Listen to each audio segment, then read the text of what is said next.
कभी कभी मुझे लगता है कि तुम भविष्य देख लेते हो। आज ही तुमने खेल के माध्यम से मुझसे स्वर्ण के आभूषणों के विषय में बात की ना, और आज ही जामवती ने एक चमत्कारी प्रकाश पुंज के आदेश पर स्वर्ण की मांग की। ये कैसा विचित्र संयोग है ना। और तुम्हें क्या लगता है, देवी जामवती ने जो किया वो उचित था या अनुचित था? उचित अनुचित तो मैं नहीं जानती, किंतु मेरा मन नहीं किया तो मैंने नहीं मांगी। अच्छा तुम बताओ, ये उचित है या अनुचित? मैं ये कह सकता हूँ, जैसे जीवित रहने के लिए हम स्वयं श्वास लेते हैं, स्वस्थ रहने के लिए भोजन करते हैं, वैसे ही ये निर्णय भी हर एक व्यक्ति को स्वयं ही लेना पड़ता है। ये निर्णय अत्यंत महत्वपूर्ण है राधा, और ये निर्णय तुम्हारे अतिरिक्त तुम्हारे लिए और कोई नहीं ले सकता।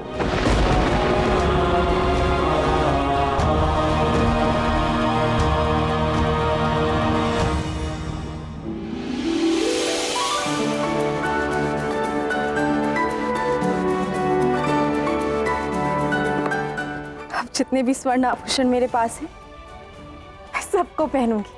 मैं कितनी सुंदर दिखूंगी। मैं ये आभूषण पहन के अपने मुख को निहारूंगी और इसकी स्मृति को सदैव के लिए अपने हृदय में संजोलूंगी। यही नहीं, मैं एक चित्रकार को भी बुलाऊंगी और इन आभूषण के साथ अपने चित्र बनवाऊंगी। माताश्री। लक्ष्मणा, एक उत्तम चित्रकार को बुलाओ। इन आभूषण के साथ मैं अपना एक चित्र बनवाना चाहती हूँ। किंतु माताश्री, आप ऐसा क्यों चाहती है? मैं तुलना करना चाहती हूँ अपने वर्तमान और अपने भविष्य में। किंतु माताश्री, आप जब 5 वर्ष पश्चात अपने इस चित्र को देखेंगी तो अधिक अभावग्रस्त अनुभव नहीं करेंगी? ये तो तुमने उचित कहा। अब कुबेर की संपदा हाथ लग जाएगी तो इन आभूषणों का क्या महत्व रह जाएगा? लक्ष्मणा, ये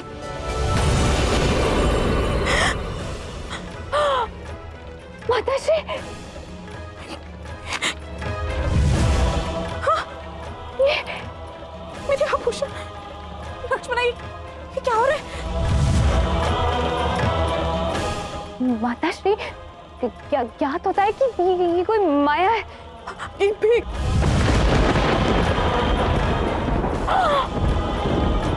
मेरे आभूषण।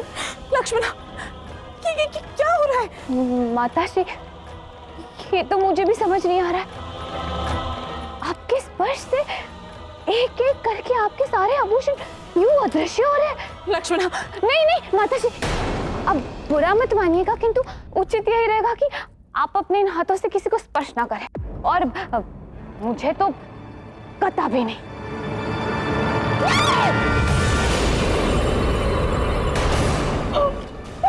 मेरे आभूषण, मेरे आभूषण। माताश्री, क्या अनर्थ हो रहा है मेरे साथ?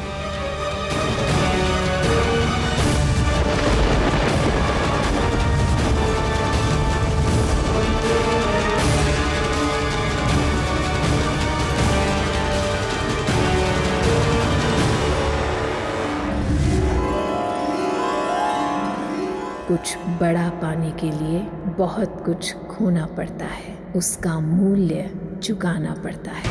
किंतु ये तो छल हुआ मेरे साथ। ये वरदान है या अभिशाप? मुझे सबकी उपेक्षा सहनी होगी। हे प्रभु, क्या अनर्थ हो गया मेरे साथ?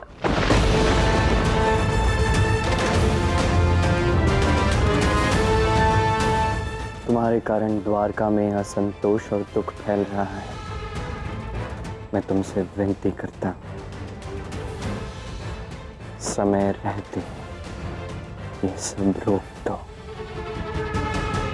मैंने तो आपको यही वचन दिया था ना कि मैं सबके मन में असंतुष्टि का भाव भर दूंगी। अभाव से प्रत्येक व्यक्ति अप्रसन्न हो जाएगा।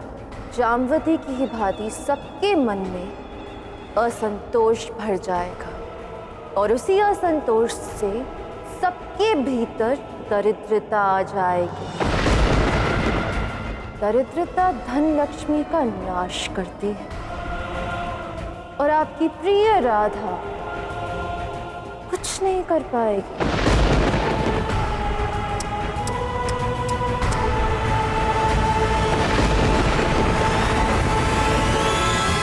अलक्ष्मी धनलक्ष्मी का विनाश करना चाहती, अब राधा को स्वयं के भीतर ही धनलक्ष्मी को जागृत करना होगा। उसके उपरांत ही मैं राधा के भीतर अपनी शक्तियों का संचार कर सकती हूँ। हाँ पार्वती, मुझे पूर्ण विश्वास है कि श्री कृष्ण ने भी इस विषय में अवश्य ही कोई योजना बनाई होगी।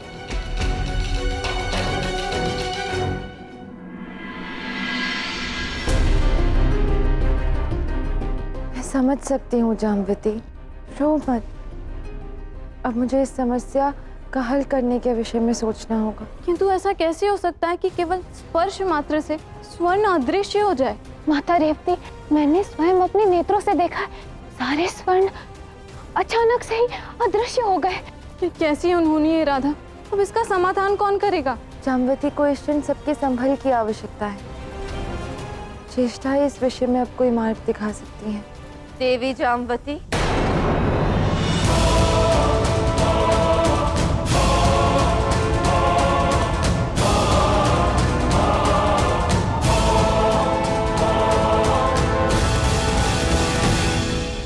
मैं नहीं जानती थी कि ये सब हो जाएगा।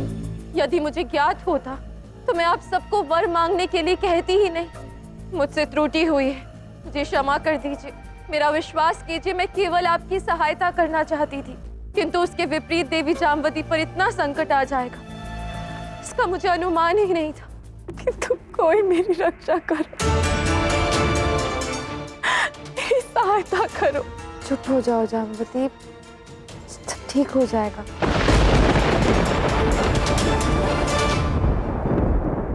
ज्येष्ठा, आपने मेरी माता के साथ ऐसा क्यों किया? उन्हें इस संकट से तत्काल ही ठीक कीजिए। मूर्ख, यही तो मेरी योजना थी। क्या ये व्यर्थ की बातें क्यों कर रही हैं आप? क्या तुम्हें ज्ञात नहीं है कि मैं द्वारका की अतिथि हूँ और द्वारका में अतिथियों का सम्मान किया जाता है, अपमान नहीं। जान तो जाओ। यदि मैंने सबको बता दिया कि तुम मेरी सहायता करके राधा को पराजित करना चाहते थे, तो तुम्हारी माता से भी अधिक बुरी दुर्दशा होगी तुम्हारी। तो क्या मेरी सहायता का ये परिणाम है? मैंने ये नहीं कहा कि मैं तुम्हारी सहायता से प्रसन्न नहीं, किंतु कुछ पाने के लिए कुछ खोना पड़ता है। और घबराओ नहीं सांब, तुम्हारी माता की ये दशा कुछ समय के लिए है। एक बार राधा इस महल से बाहर निकल जाए तो मैं कृष्ण की रानी बनूंगी और तब तुम्हारी माता को मैं सम्मानित करूंगी। उसे अपने बलिदान का पुरस्कार मैं अवश्य दूंगी।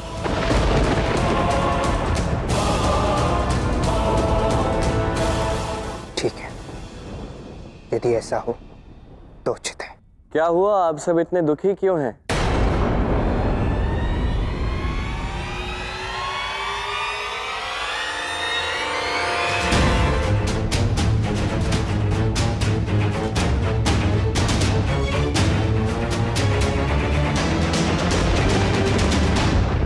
जाम्बवती, मुझे ज्ञात है, एक सेवक ने आके मुझे इस दुर्घटना के विषय में सूचित कर दिया था, किंतु इसमें ऐसी क्या दुखदाई बात है कि आप सब इतने दुखी हो गए हैं?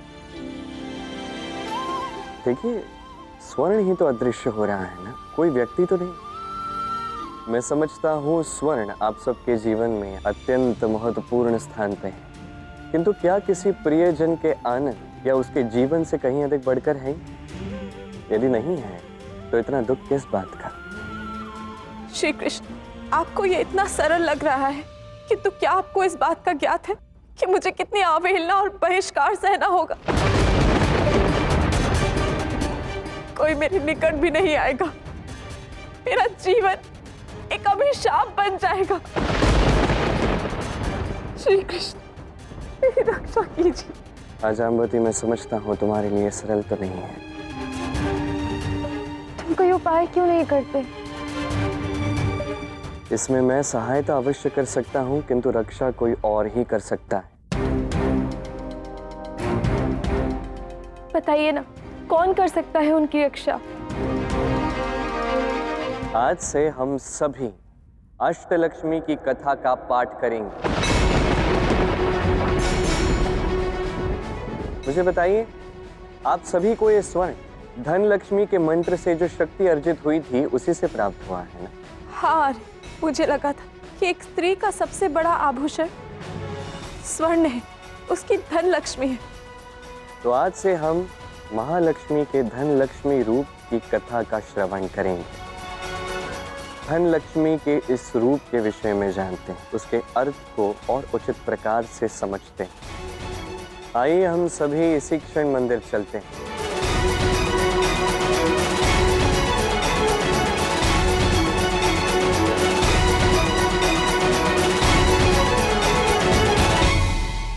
अब तक तुमने जो भी किया वो तुम्हारी शक्ति का परिचय था। अब तुम देखो महालक्ष्मी की शक्ति।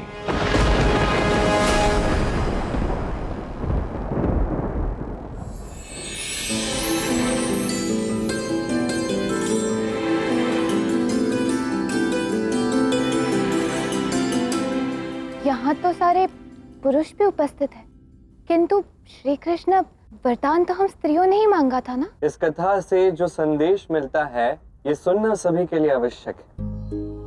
इसलिए मैंने आज राज्य में केवल स्त्रियों को ही नहीं, साथ में पुरुषों को, बालकों को भी आमंत्रित किया है, क्योंकि सब तक ये संदेश पहुंचना चाहिए। सभी को ज्ञात होना चाहिए कि धन लक्ष्मी का सही अर्थ क्या है। जिस भी व्यक्ति को धन लक्ष्मी का उचित अर्थ ज्ञात होता है उसके जीवन में कभी दरिद्रता वास नहीं करती।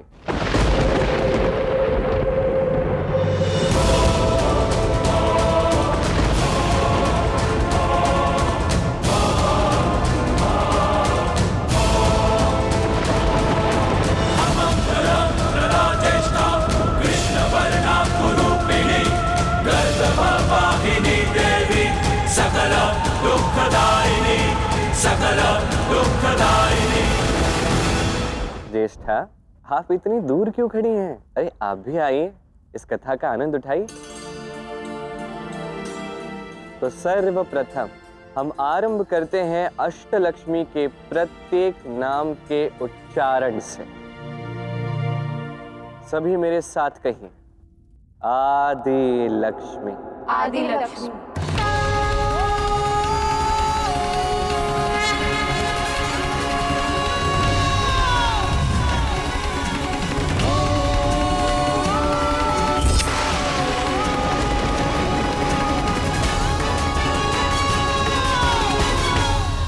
धन लक्ष्मी।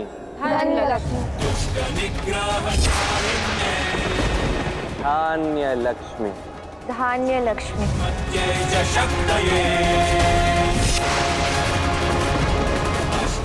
गज लक्ष्मी। गजा लक्ष्मी। संतान लक्ष्मी। संतान लक्ष्मी। धैर्य लक्ष्मी। धैर्य लक्ष्मी। जया लक्ष्मी। जया लक्ष्मी। विद्या लक्ष्मी। विद्या लक्ष्मी। अष्टलक्ष्मी के ये नाम केवल इनके उच्चारण में ही अत्यधिक शक्ति है। इतनी शक्ति है कि इन नामों से ही अलक्ष्मी दूर हो जाती। अष्टलक्ष्मी स्वरूपाय राधा देव्यै नमो नमः। विद्या विजय वीराय संतान गज शक्तये धन धान्य स्वरूपाय